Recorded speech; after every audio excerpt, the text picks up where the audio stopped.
जब हम मृत्यु के बारे में सोचते हैं तो प्रायः हमारे मन में भय की एक छाया उभर आती है।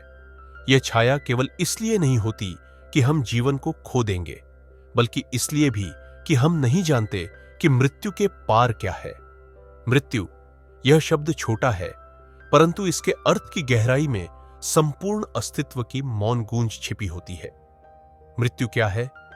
क्या यह अंत है या किसी नवीन आरंभ का द्वार? स्वागत है आपका फिलॉसफी दर्शन में। यहां हम शब्दों से परे उन सत्यों को स्पर्श करने का प्रयास करते हैं जो आत्मा की गहराइयों से जुड़ी होती है। हम उन प्रश्नों से नहीं भागते जो जीवन और मृत्यु के बीच झूलते हैं। हम उन्हें प्रेम से देखते हैं, मौन में सुनते हैं और भीतर के आलोक में उत्तर खोजते हैं। आज हम जिस रहस्य की ओर चल रहे हैं वह केवल मृत्यु नहीं, बल्कि मृत्यु के क्षण की चेतना है। उस अंतिम समय की वह भीतरी अवस्था जिसे केवल एक योगी, एक साधक, एक आत्मा की आंखों से ही समझा जा सकता है। हम मृत्यु से डरते हैं, शायद इसलिए क्योंकि हम मृत्यु को जानते ही नहीं। जो अज्ञात है वही भयभीत करता है। पर जिस क्षण हम मृत्यु के उस पार झांकने लगते हैं, जब हम आत्मा की दृष्टि से जीवन को देखना शुरू करते हैं, तब मृत्यु कोई अंत नहीं रहती। वह एक द्वार बन जाती है, एक यात्रा का आरंभ, न कि उसका अवसान। परमहंस योगानंद जी ने मृत्यु को जीवन के महानतम रहस्यों में से एक कहा है, और साथ ही एक ऐसा अनुभव जो आत्मा के मुक्त होने की संभावना अपने भीतर संजोए रखता है।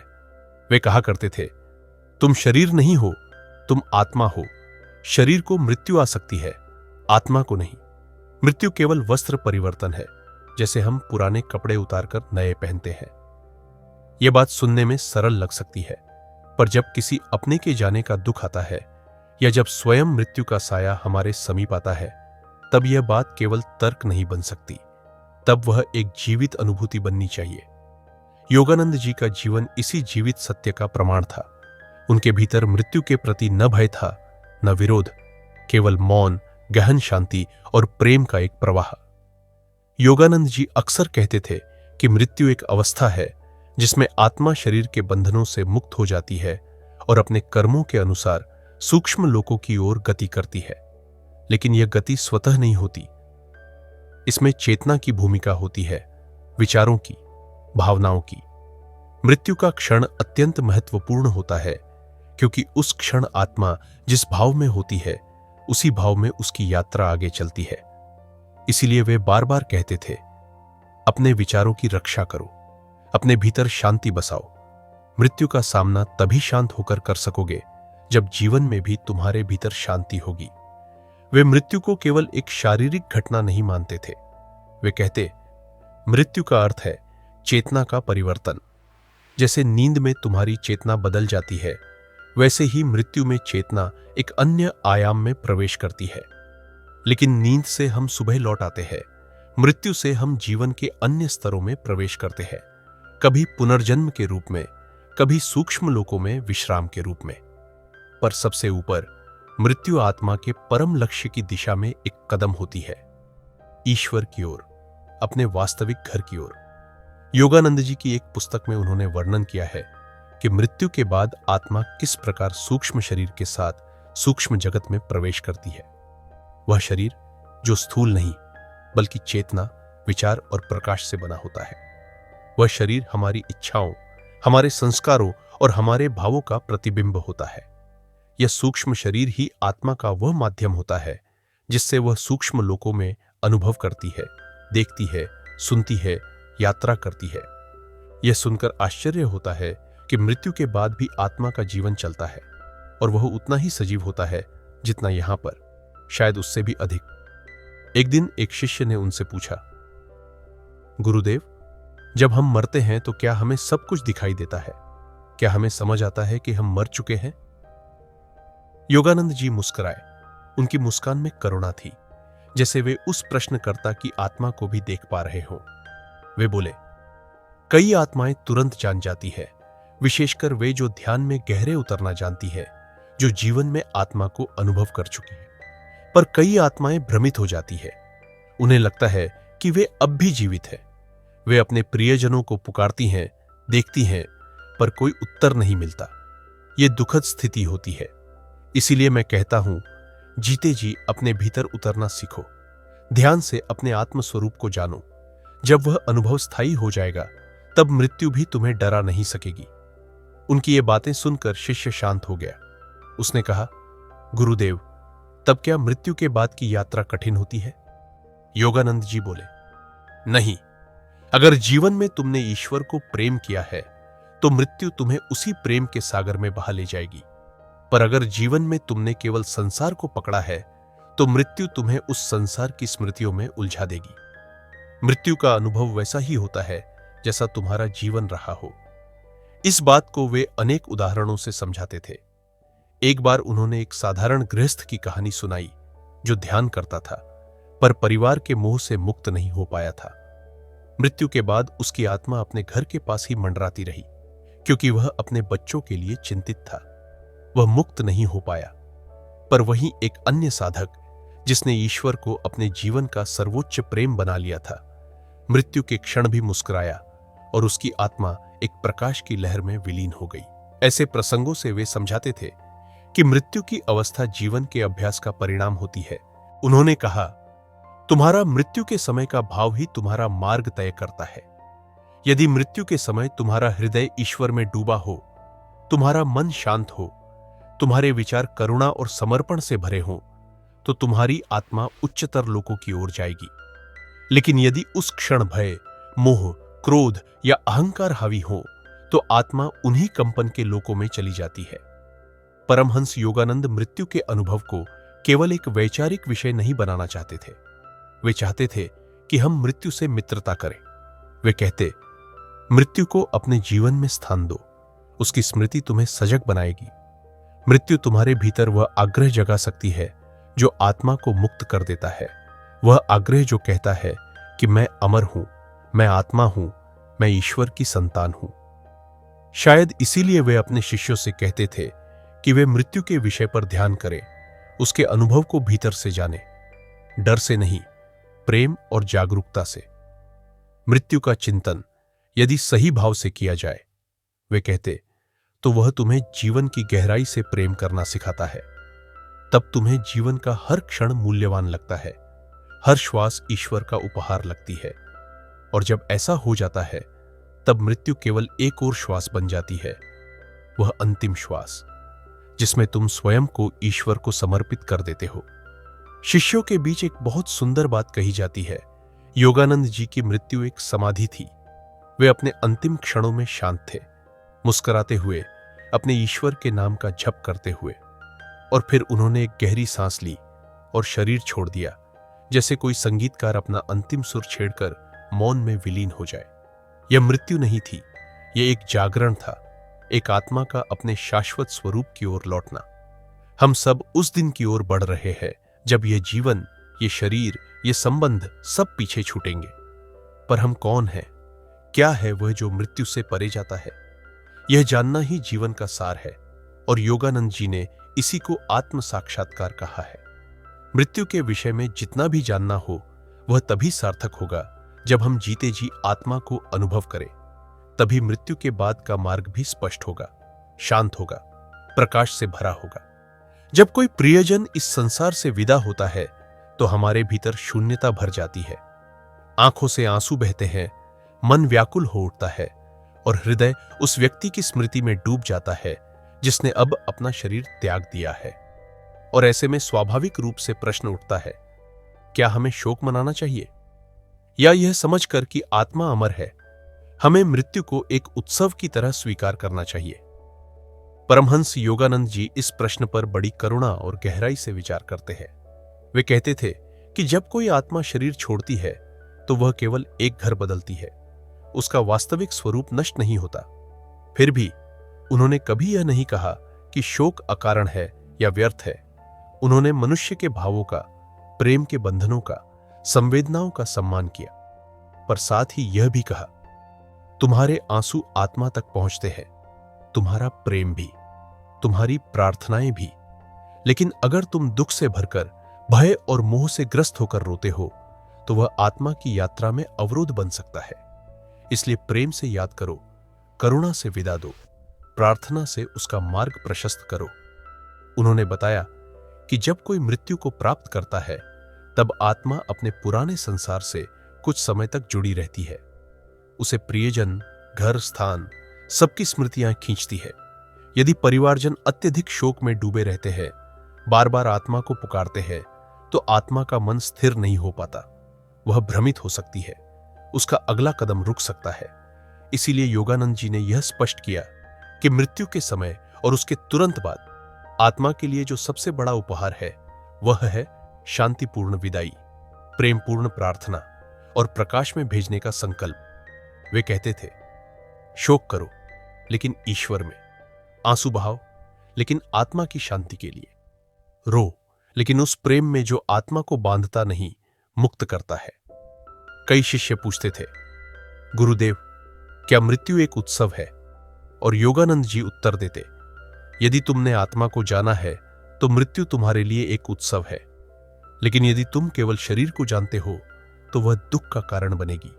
इसीलिए आत्मा को जानो जीवन में ही, तब मृत्यु भी ईश्वर के आलिंगन जैसी लगेगी। उन्होंने एक बार बताया कि जब कोई संत शरीर त्यागता है तो सूक्ष्म लोकों में दिव्य स्वर गूंजते हैं, प्रकाश की लहरें उसका स्वागत करती है, देवदूत उसे घेरे रहते हैं। उस क्षण पृथ्वी पर शांति का एक कंपन उत्पन्न होता है। परंतु यदि उस क्षण पृथ्वी पर केवल आंसू, चीत्कार, भय और मोह हो तो उस आत्मा को वहां से आगे बढ़ने में कठिनाई हो सकती है। इसीलिए उन्होंने यह सिखाया कि किसी की मृत्यु पर हमारा कर्तव्य केवल शोक नहीं है, वह आत्मा के लिए एक पुल बनाना है, एक दीपक जलाना है जो उसके मार्ग को आलोकित कर सके। अब जब हम इस द्वार से आगे बढ़ते हैं उस अदृश्य यात्रा की ओर, तो हमें यह जानना आवश्यक है कि मृत्यु के तुरंत बाद आत्मा का अनुभव क्या होता है। योगानंद जी कहते हैं कि मृत्यु के बाद आत्मा सबसे पहले अपने शरीर से अलग होते हुए देखती है। यह अनुभव कभी कभी इतना सहज होता है कि आत्मा को कुछ क्षणों तक यह पता ही नहीं चलता कि उसने शरीर को छोड़ दिया है। वह अपने पुराने परिवेश को देखती है, अपने परिवार को, अपने कमरे को, और आश्चर्य करती है कि वे उसकी बात क्यों नहीं सुन पा रहे, उसे देख क्यों नहीं रहे। यदि आत्मा चेतन है, यदि वह ध्यान की साधना में प्रशिक्षित है, यदि वह जीवन भर ईश्वर से जुड़ी रही है, तो वह जल्दी से जान जाती है कि वह अब देह में नहीं है और शांतिपूर्वक सूक्ष्म लोकों की ओर चल पड़ती है। लेकिन यदि जीवन केवल सांसारिक चक्रों में बीता हो, यदि आत्मा अज्ञान में डूबी हो, तो वह मोह में फंसी रह सकती है, भ्रमित हो सकती है और कभी कभी पृथ्वी लोक के आसपास मंडराती रह सकती है। योगानंद जी कहते हैं, जब आत्मा मृत्यु के पश्चात सूक्ष्म शरीर में प्रवेश करती है तो वह एक नई दुनिया में पहुंचती है। यह सूक्ष्म लोक स्थूल जगत से अलग है।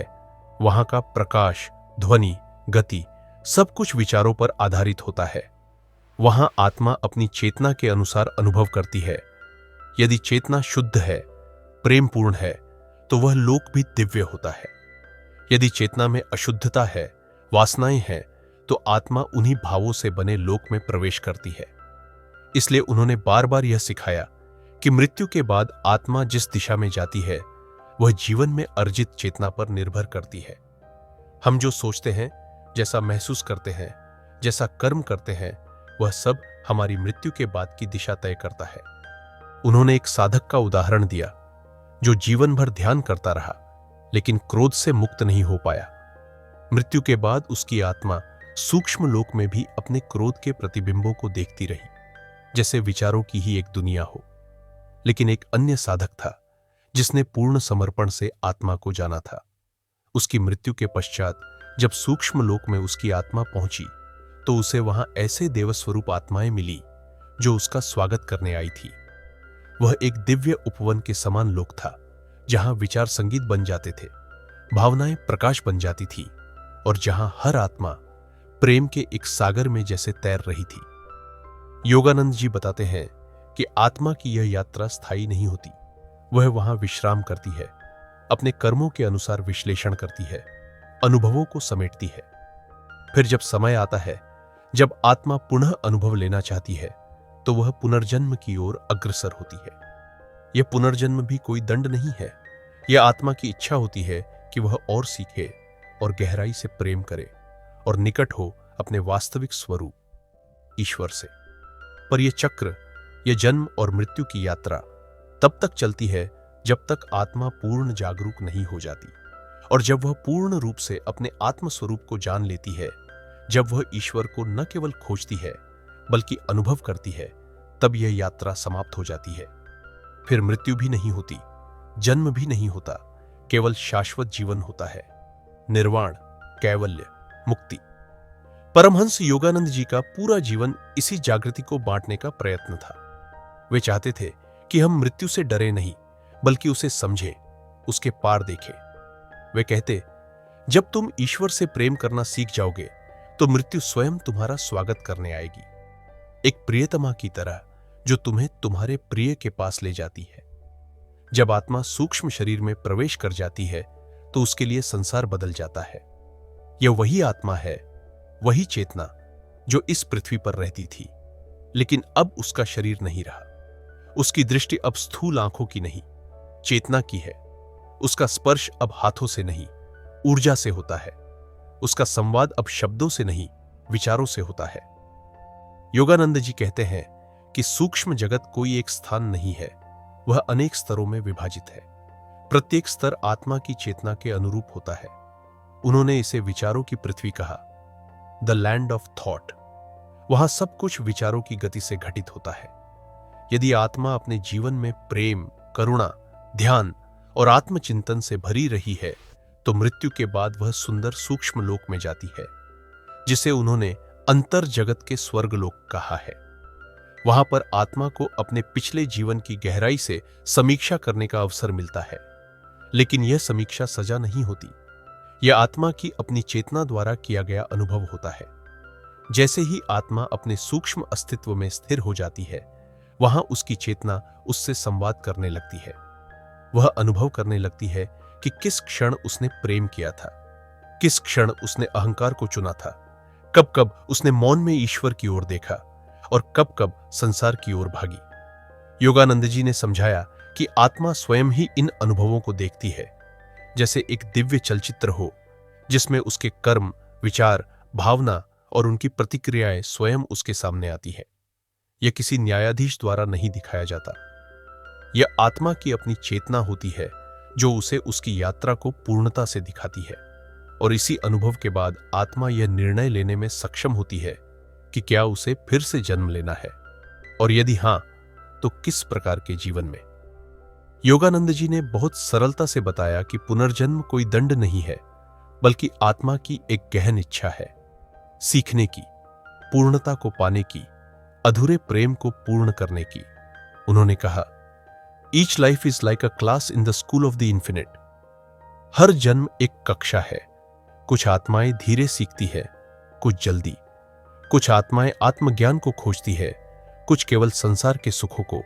और जब आत्मा यह जान लेती है कि संसार के सुख क्षणिक है और केवल ईश्वर का आनंद ही शाश्वत है, तब वह भीतर से बदलने लगती है। परंतु यह बदलाव धीरे धीरे होता है। आत्मा कई जन्मों में धीरे धीरे जागती है।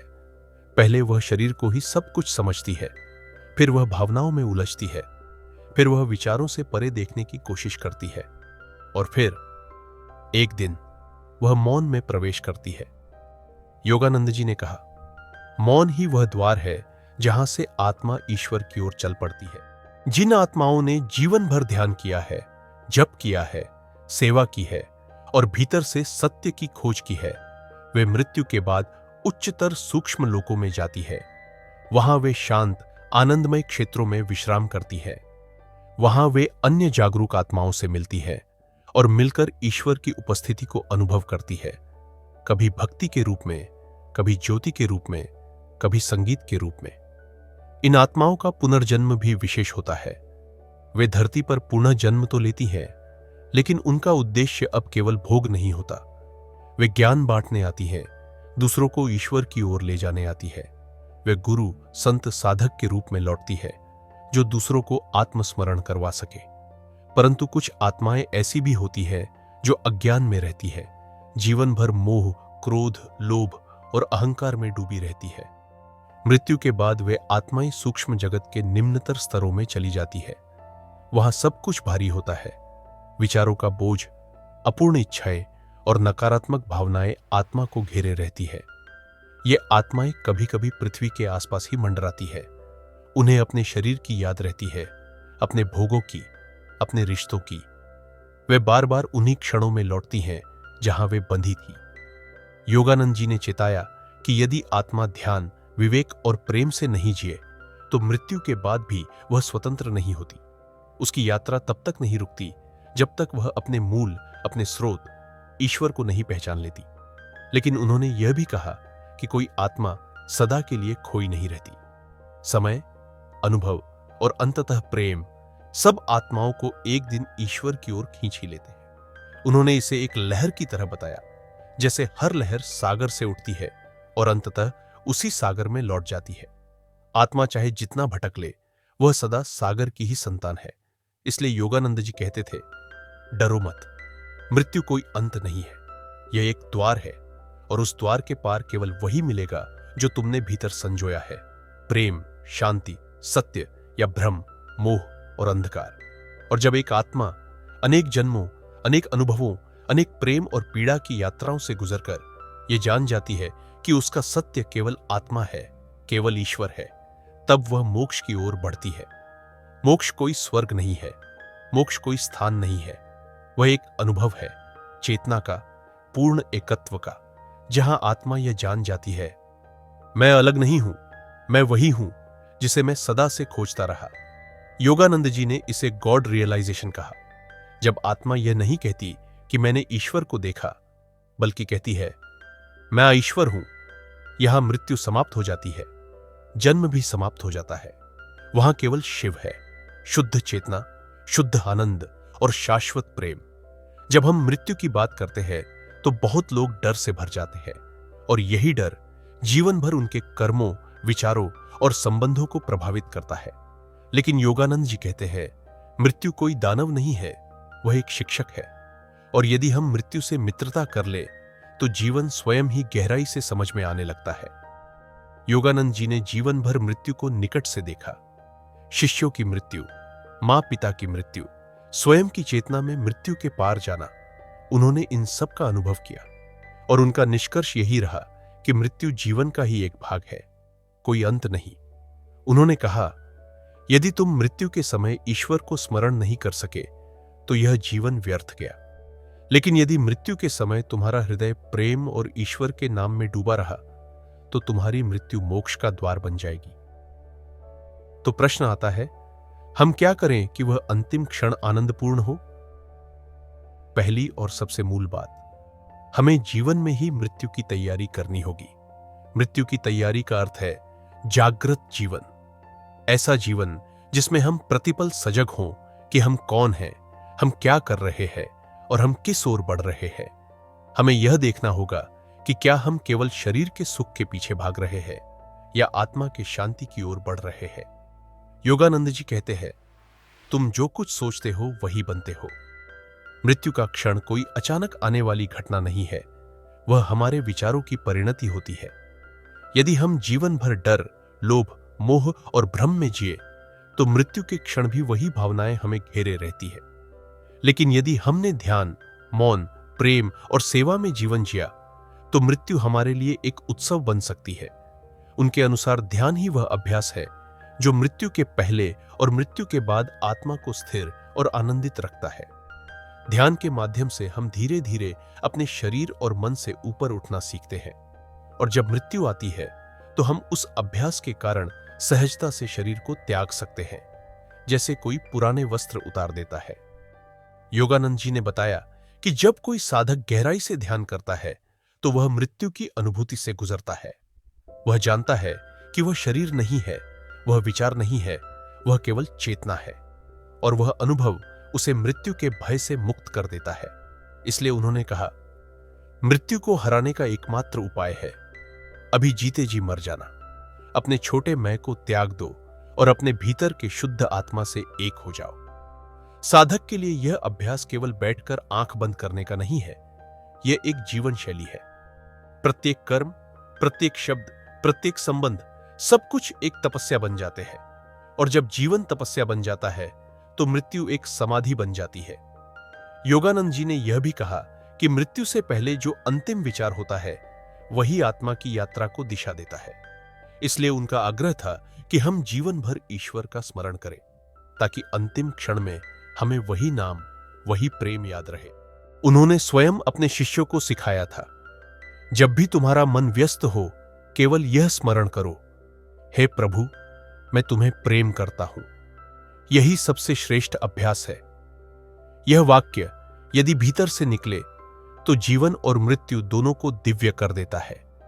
योगानंद जी ने अपने जीवन में भी इस सत्य को सिद्ध कर दिखाया। उनकी मृत्यु का क्षण कोई पीड़ा नहीं था, वह समाधि थी। वे मंच पर खड़े हुए, ईश्वर और भारतवर्ष की स्तुति की और अपने प्रिय श्री रामचंद्र जी का नाम लेते हुए ध्यानावस्था में शरीर छोड़ दिया। उनका मुखमंडल शांत था, नेत्र अर्धनिमीलित थे और शरीर एक दिव्य ऊर्जा से प्रकाशित हो रहा था। ऐसी मृत्यु कोई दुर्घटना नहीं होती, यह साधना का फल होती है। लेकिन केवल ध्यान ही नहीं, योगानंद जी ने प्रेम और सेवा को भी आत्मा की पवित्रता का मार्ग बताया। उन्होंने कहा, यदि तुम अपने जीवन में किसी को भी बिना शर्त प्रेम कर पाओ तो समझो तुमने ईश्वर को स्पर्श कर लिया।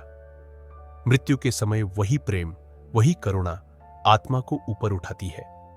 योगानंद जी ने अपने शिष्यों से कहा, तुम्हारा लक्ष्य केवल सांसारिक सफलता नहीं होना चाहिए, तुम्हारा लक्ष्य होना चाहिए मृत्यु के क्षण में मुस्कुराना। कितना गहरा है यह वाक्य। हम जीवन भर कितना कुछ कमाने की कोशिश करते हैं, पैसा, प्रतिष्ठा, ज्ञान, संबंध, लेकिन क्या हम वह स्थिति अर्जित कर पाए हैं जहां हम मृत्यु की आंखों में आंख डालकर मुस्कुरा सके? इसलिए उन्होंने सिखाया, मृत्यु से पहले मौन सीखो, मृत्यु से पहले क्षमा करो, मृत्यु से पहले भीतर उतरकर उस आत्मा को पहचानो जो कभी नहीं मरती। योगानंद जी ने आत्मा को सदा विद्यमान, सदा जागरूक, सदा नया आनंद कहा। सदा विद्यमान, सदा जागरूक, सदा नया आनंद। और यह आत्मा हमारी अपनी है, वह कहीं बाहर नहीं, हमारे भीतर है। हमें केवल उसे अनुभव करना है। मृत्यु से पहले उस आत्मा को अनुभव कर लेना ही अच्छी मृत्यु है और यही मोक्ष की ओर पहला कदम भी है। जैसे जैसे साधक यह अनुभव करता है कि मैं शरीर नहीं हूं, मैं आत्मा हूं, वैसे वैसे मृत्यु का भय धीरे धीरे गलने लगता है और जहां भय समाप्त होता है वहां प्रेम आरंभ होता है। इसलिए मृत्यु से पहले यदि हम अपने भीतर प्रेम को स्थिर कर लें तो मृत्यु के बाद हमें केवल प्रकाश मिलता है। और यह प्रेम केवल ध्यान से नहीं आता, यह आता है समर्पण से। योगानंद जी ने कहा, ईश्वर के चरणों में अपने अहं को समर्पित कर दो और वह तुम्हारे जीवन और मृत्यु दोनों को दिव्यता से भर देगा। समर्पण का अर्थ है, अब मैं नहीं, अब तू, अब मेरे विचार नहीं, तेरी इच्छा, अब मेरा प्रयास नहीं, तेरा प्रेम। जब एक साधक इस समर्पण में उतरता है तब मृत्यु उसका कुछ नहीं बिगाड़ सकती, मृत्यु उसकी चेतना को बाधित नहीं कर सकती। वह एक पल में इस लोक से उस लोक में प्रवेश कर जाता है, जैसे कोई सपना बदल जाता है। योगानंद जी ने कहा, मृत्यु केवल चेतना का वस्त्र बदलने जैसा है। आत्मा वहीं रहती है जहां वह थी, जहां वह है, जहां वह सदा रहेगी, परमात्मा में। और अंत में उन्होंने अपने सभी शिष्यों को यह वचन दिया था, मैं तुम्हारे साथ रहूंगा मृत्यु के पार भी। जब तुम शरीर त्यागोगे मैं तुम्हें लेने आऊंगा। ऐसा प्रेम, ऐसा आश्वासन केवल वही दे सकता है जो मृत्यु को पार कर चुका हो। तो अब प्रश्न यह नहीं रह जाता कि मृत्यु क्या है, अब प्रश्न यह बन जाता है कि क्या हम मृत्यु से पहले प्रेम को जान सकते हैं? यदि हां, तो फिर मृत्यु हमारे लिए उत्सव है। यदि नहीं, तो यह जीवन एक अवसर है उसे पाने का जो मृत्यु के पार भी हमारे साथ रहेगा।